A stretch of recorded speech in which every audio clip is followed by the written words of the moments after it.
Magandang umaga guys at meron tayo ngayon ditong ina-assemble na isang solar panel. At ito guys yung ating mga equipment na wirings na natin at isa na lang yung ating ilalagay, yung ating solar charge controller. Yan guys, yung ating inverter na lagay na rin. Yan guys, 12 volts, so 4,000 watts. 2,000 watts pala guys, sorry, 2,000 watts yung ating inverter. Yan guys, so nakabit na rin yan. At yung ating mga breaker. At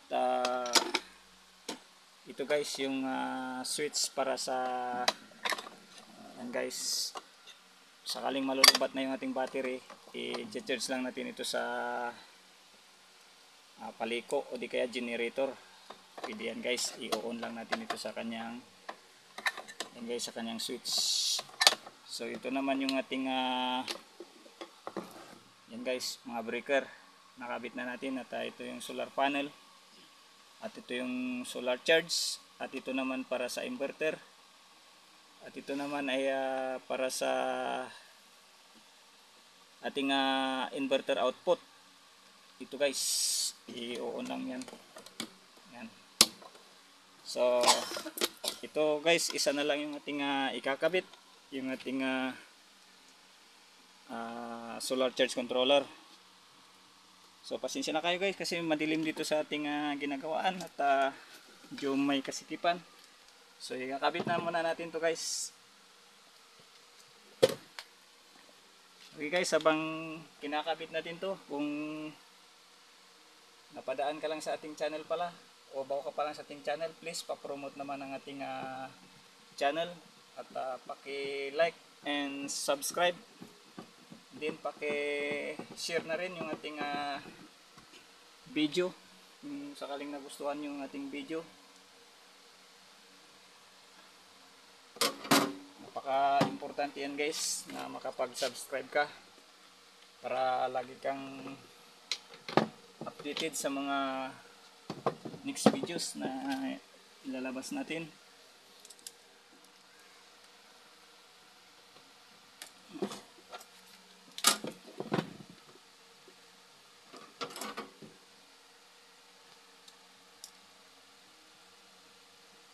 So magdadrive pala nito guys na ating solar panel is 550 watts. Isang piraso siya guys. So nakabit na natin doon sa labas at bali dalawang piraso siya, pero isang set lang muna yung ating i-assemble. Yung isa kasi wala pa siyang mga gamit, medyo kulang pa. So isang set lang muna to.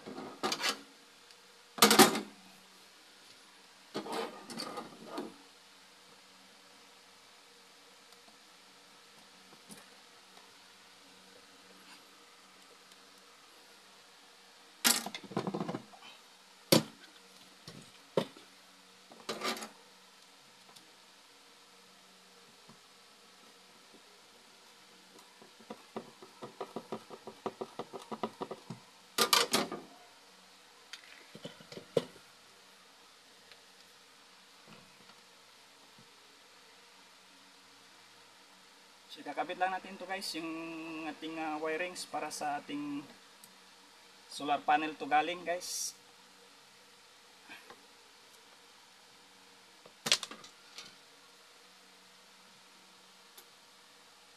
Ito yung papasok sa ating charge controller.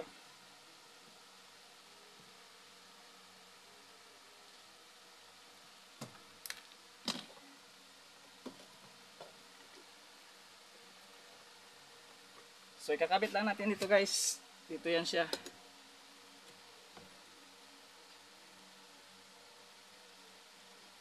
Yan.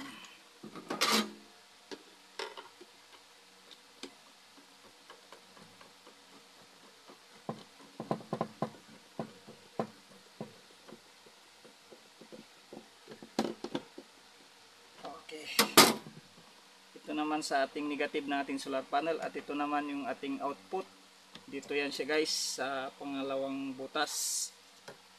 So ikakabit lang natin to guys, yung kanyang wirings.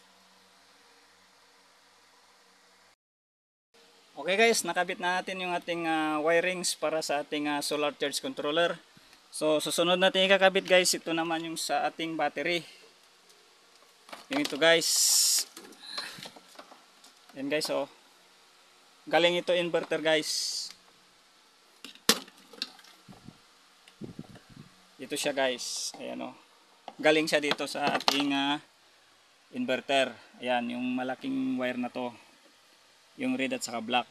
Yan guys. So dito siya yung kanyang dulo. So dito lang natin ilalagay sa ating battery. Ito guys, ibubolt lang natin. Sinsya nga guys, pinupost ko lang siya kasi para hindi na tayo mapahaba sa ating video. Ayan guys, nakabit na natin yung ating wirings para sa battery. Susunod naman natin guys, ikakabit yung ating solar panel. Ito na guys, nakalagay na tayo ng ating meron na tayong wirings dito guys para sa ating solar panel. So sasaksak lang natin dito guys. Ito rin yung ating solar panel. Ito yung ating solar panel at ito naman yung papasok sa ating breaker. So lalagay lang natin dito guys. So dito muna guys tayo sa labas at inabot ko lang ito yung wirings guys galing sa loob. Ikabit muna natin una ito yung ating solar panel. So ito guys yung ating solar panel. Ayan guys, makikita nyo 550 watts dyan guys. Kakabit ko lang kanina guys. Ayan o. So ayan guys, 550 watts yan. Bali dalawa yan guys. Ito yung isa. So 1100 watts. Tigpa 550 watts yung isang panel. So isang panel lang guys yung ating gagamitin. At ito yung isa ay sa pangalawang seat naman na solar sit up. So isang panel lang muna itong pagaganahin natin kasi ito nag-order pa ng solar charge controller kasi hindi pa dumadating yung solar charge controller. Ito lang muna yung ating isang i-assemble. So ikakabit lang natin guys ito yung ating wirings papunta dun sa setup natin sa loob kanina. So ito muna ikakabit natin yung isang panel. Kakabit ko muna guys. So yan guys, nasaksak ko na guys. Ano? Saka ito na rin. Yan. Papunta na yan dyan doon guys sa ating wirings. Papasok doon sa bahay. So balik na tayo doon guys. So ito na guys yung dulo. Galing doon sa solar panel sa labas. So i-check lang natin. Titesterin lang natin guys kung may voltahe ba siya. Ito guys, gamit tayo digital tester. Naka DC tayo guys. So ipapasok ko lang dito guys yung ating test probe. So makikita natin doon guys sa ating tester.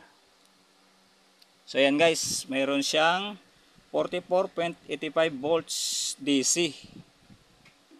So okay siya guys. Ipapasok lang natin dito guys sa ating ito guys.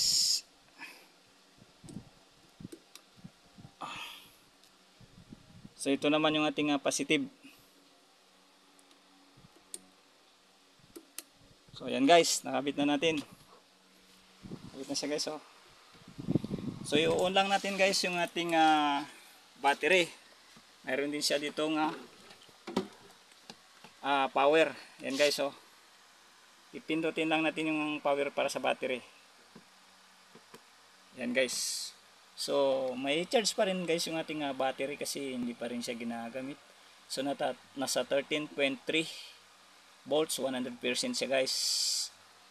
So dito naman tayo guys sa ating breaker.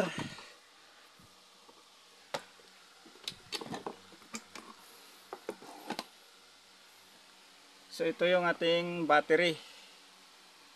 Yan guys, so i-on lang natin guys yung ating battery. So yan guys, nilaw na yung ating controller, charge controller. So next natin i-on guys yung ating solar panel. Nandito siya guys. So yan guys, nag-display na siya guys. So yan siya guys, nag-charge na siya. 13.9 volts. Ito guys yung ating breaker para sa solar at ito naman para sa ating battery. At ito naman guys para sa ating inverter. So i-on natin guys yung ating inverter. So yan guys, naka-on na siya guys. At ito naman para sa ating output guys, sa inverter guys. Ayan siya guys. Yan.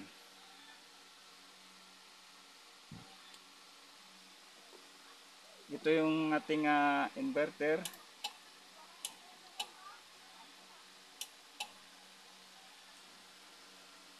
So good na siya guys. So hanggang dito na lang guys yung ating video. Kung nagustuhan nyo yung ating video, please pakishare naman po. At hindi ko na siguro guys ipapakita. Ibobolt ko pa ito guys. May drill tayo dito. So ibobolt ko dyan siya guys sa simento. At meron din tayo ditong pang nut para sa kanyang bolt ito sa plywood. So wag ko na siguro guys ipapakita kasi kulang tayo sa tao. Walang mag-aangat nito, mabigat. So hintay muna ako ng maraming tao para mabarinahan natin doon sa simento madikit. So hanggang dito na lang guys at maraming salamat sa inyong panonood at hanggang sa susunod ng ating video.